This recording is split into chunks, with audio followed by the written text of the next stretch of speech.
So creating these great experiences does more than increase patient satisfaction. So we talked about frustration levels, we talked about poor satisfaction indices, but at the end of the day, if we're going to deliver on experience, we got to do more than tell our senior, medical officers and senior revenue officers and executive officers that we're doing it to increase the satisfaction index.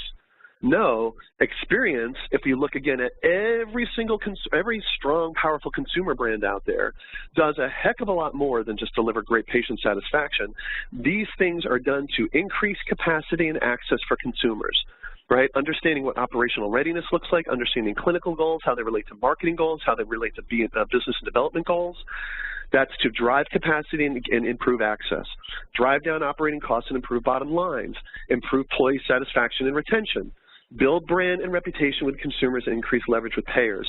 All of these things, and they all seem like great things. Everybody's kind of probably looking at the screen going, that's all great.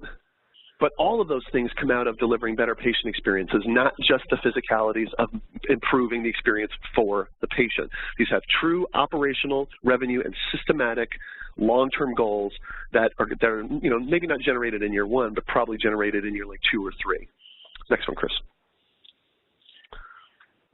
Yeah, so to quantify this further, there's just a study actually that Accenture has recently published, and it actually shows a very positive correlation. In this case, it's utilizing where the highest scores are on HCAHPS surveys, so the top right, and the overall increase or average income net margin.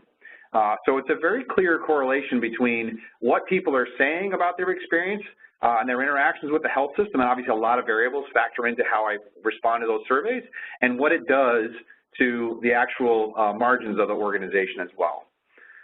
So there's proof and data behind this to support going in this direction.